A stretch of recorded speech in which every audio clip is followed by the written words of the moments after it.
made up my mind, not another day. You're on borrowed time, let me get away. Yeah, I'm running, yeah, I'm running. So love me or leave me, I'm standing alone. Can't shake a feeling that lives in my bones. Lie to me, tell me you wish that you could, but nothing you gave me is worth what you took. Cause baby, when I'm gone for good.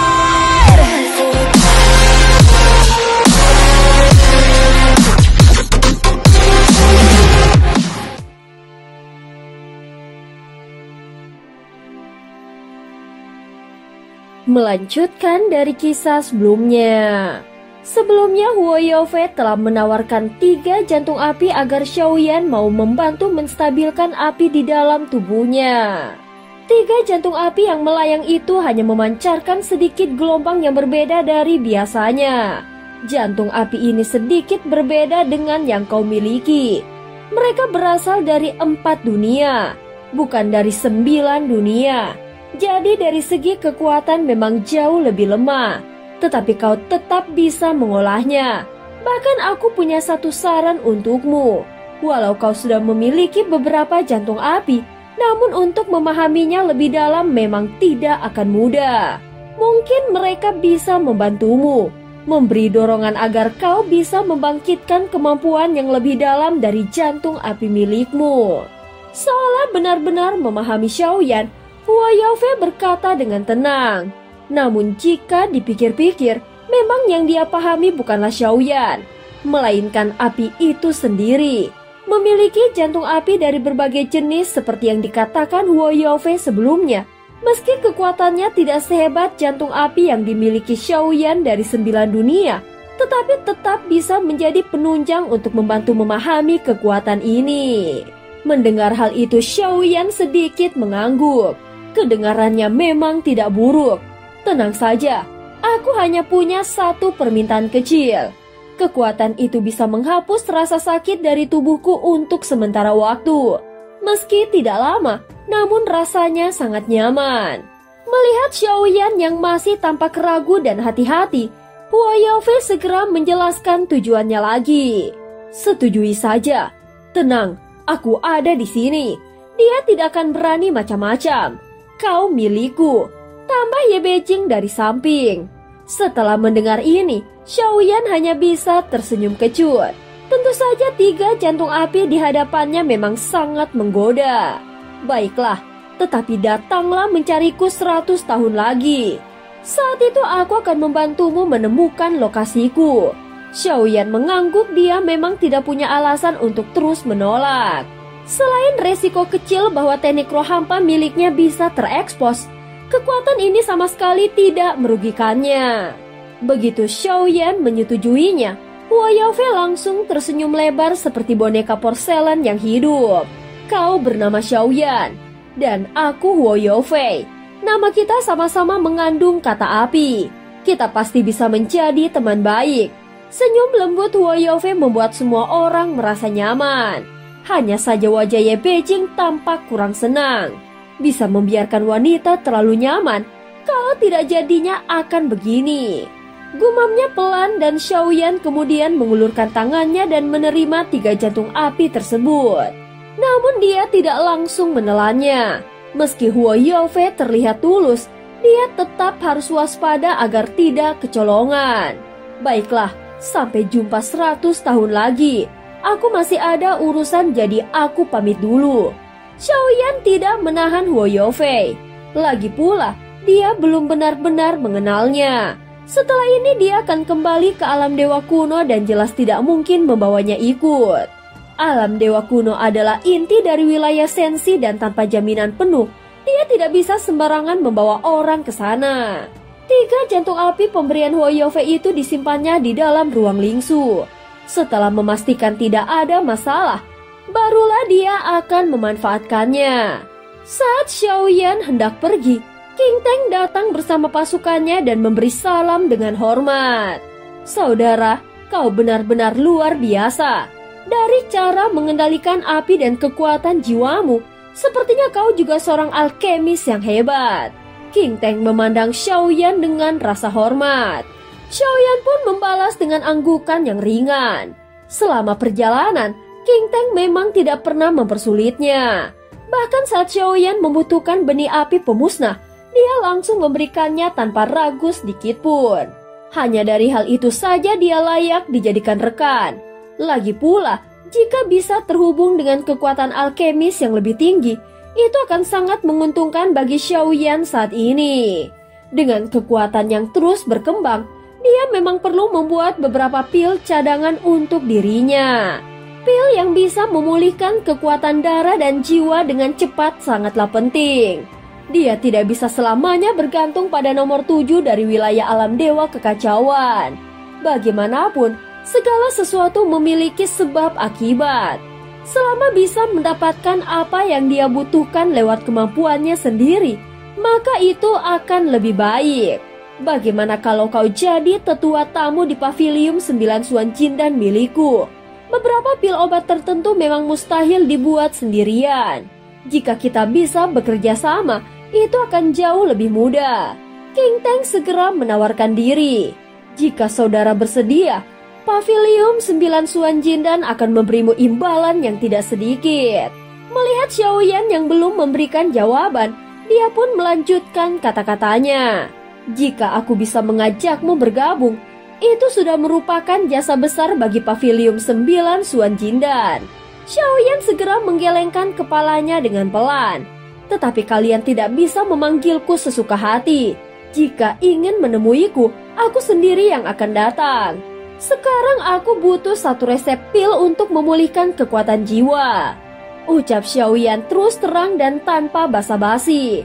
Resep obat pemulihan jiwa. King Teng menunjukkan ekspresi sedikit pahit. Resep semacam ini di pavilium Suan Jindan termasuk resep yang inti. Aku khawatir dia tidak langsung menolak, tetapi jelas sekali lagi dia tidak bisa memberikannya. Tetapi meski aku tidak punya resep yang kau minta, aku masih bisa memberimu satu resep pil tingkat dewa untuk memulihkan kekuatan jiwa. King Teng pun menunjukkan ketulusannya. Dia mengangkat tangannya dan sebuah gulungan resep melayang di telapak tangannya. Dengan sekali kibasan, dia melemparkannya kepada Xiaoyan. Setelah memeriksa resep itu, Xiaoyan mengangguk. Memang benar itu adalah resep tingkat dewa. King Teng ternyata orang yang cukup jujur. Terima kasih saudara King Teng. Panggil saja aku Xiaoyan. Jika ada waktu aku pasti akan berkunjung ke pavilium Suan Jindan. Mendengar Xiaoyan menyebutkan namanya sendiri, senyum King Teng pun mereka. Dia segera memberi salam hormat sambil berkata, jika saudara Xiaoyan datang, pavilium Suan Jindan pasti akan menyambutmu sebagai tamu agung. King Teng lalu memberikan tanda identitas kepadanya. Kemudian Xiaoyan menerimanya dan berkata, di dunia sensi, aku punya seorang murid yang cukup berbakat. Nanti akan kuberikan tanda ini padanya agar dia bisa pergi ke pavilium 9 Suan Jindan. Tolong jaga dia dengan baik. Bahkan kalau bisa jadikan dia murid kalian. Senyum King Teng semakin melebar setelah mendengarkannya. Murid dari saudara Xiaoyan pasti luar biasa. Itu pasti akan menjadi kehormatan bagi kami. Keduanya saling memberi salam hormat dengan penuh penghargaan. King Teng adalah orang yang tahu diri. Dia tidak akan berlama-lama dan segera membawa pasukannya pergi lalu menghilang di dalam ruang misterius itu. Tak lama kemudian hanya tersisa Xiaoyan dan Ye Beijing. Gelombang energi di dalam ruang misterius itu semakin kuat. Dalam waktu singkat, tempat ini akan segera runtuh. Keduanya tidak membuang waktu, mereka segera meninggalkan ruang misterius.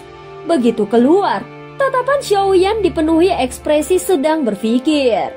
Ruang misterius kedua sudah terbuka, tetapi Ye Tian masih belum juga muncul. Xiaoyan, selanjutnya kita akan pergi kemana? Tanya Ye Beijing dengan penasaran.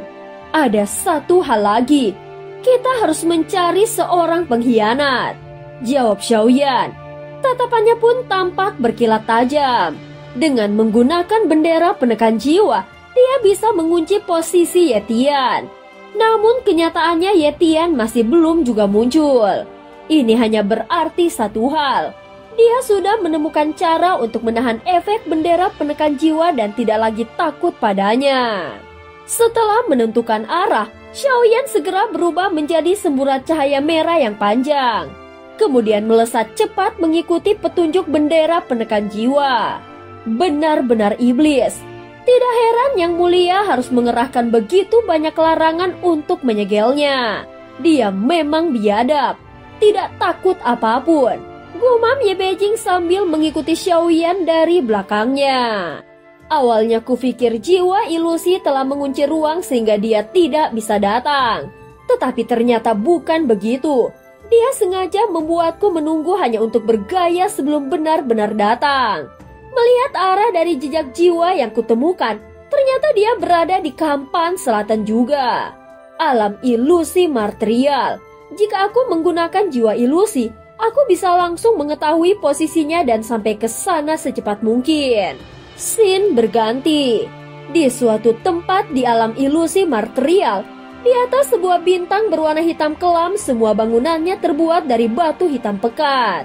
Dari kejauhan bintang dan bangunan yang ada seolah menyatu karena diselimuti oleh lapisan awan hitam di atasnya.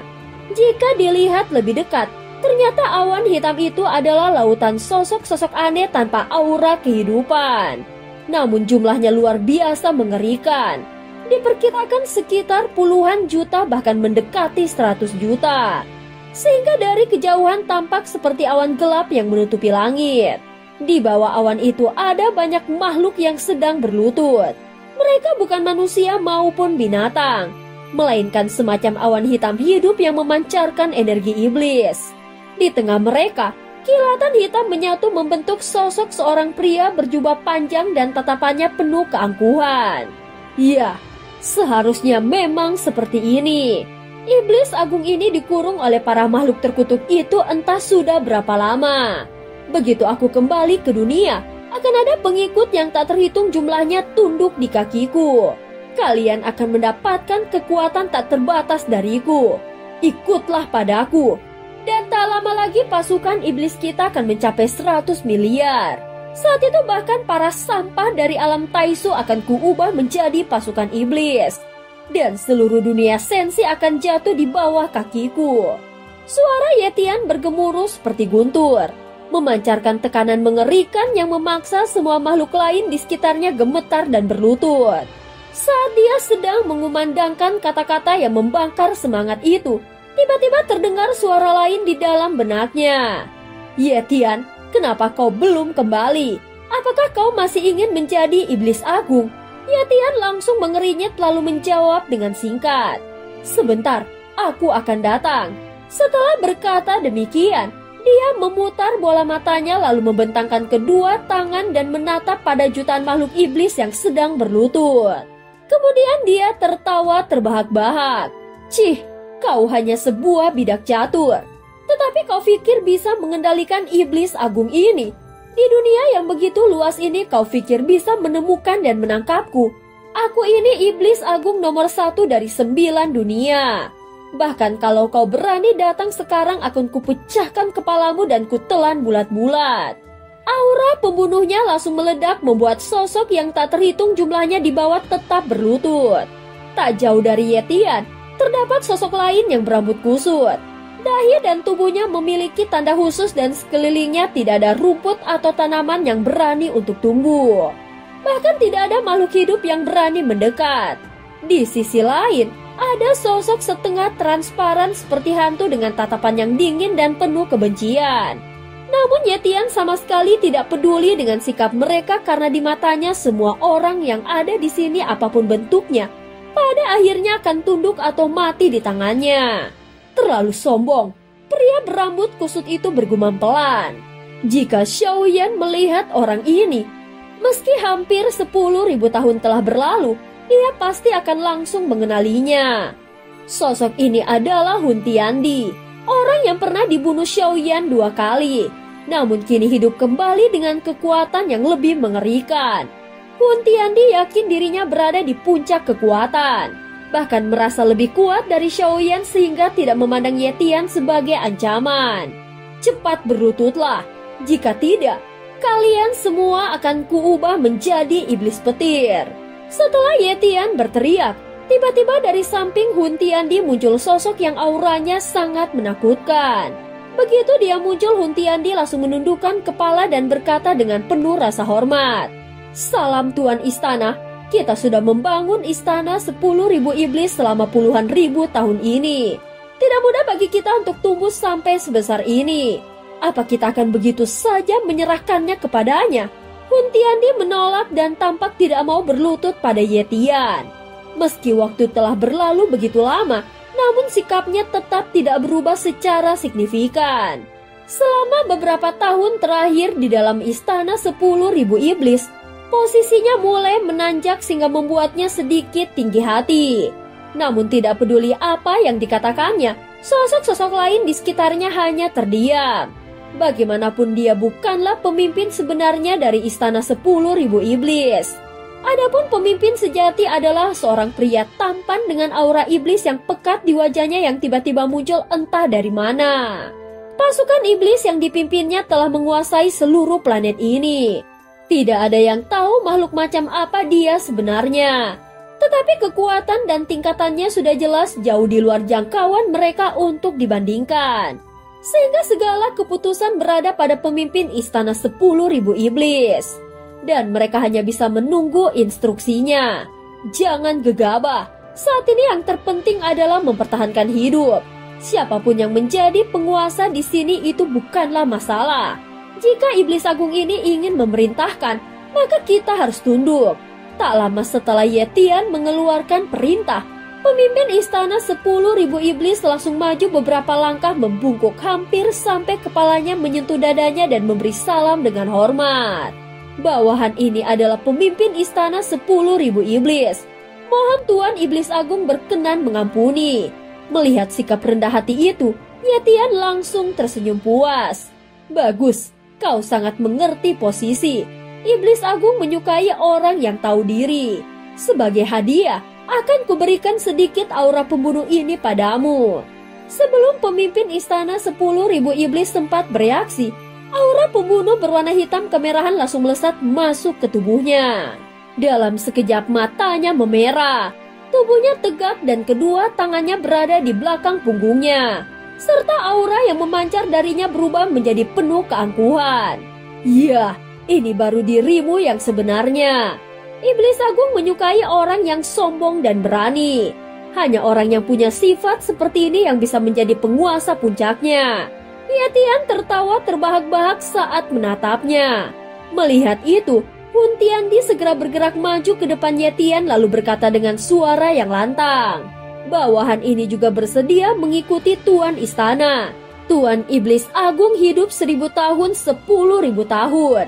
Bagus, aura pembunuh Ye Tian langsung meresap ke tubuh Hun Tiandi, membuat nafasnya meningkat pesat dan kekuatan di dalam tubuhnya melonjak seperti hendak menembus batasnya. Saat ini tubuhnya dipenuhi dengan energi yang mengerikan dan di matanya terpancar cahaya penuh kegembiraan. Ye Tian, namun pada saat yang sama tiba-tiba terdengar suara panggilan yang menusuk telinganya. Berani sekali kau memanggil nama asli Iblis Agung ini. Bahkan yang sombong sekalipun tidak boleh langsung memanggil namaku dengan cara seperti itu.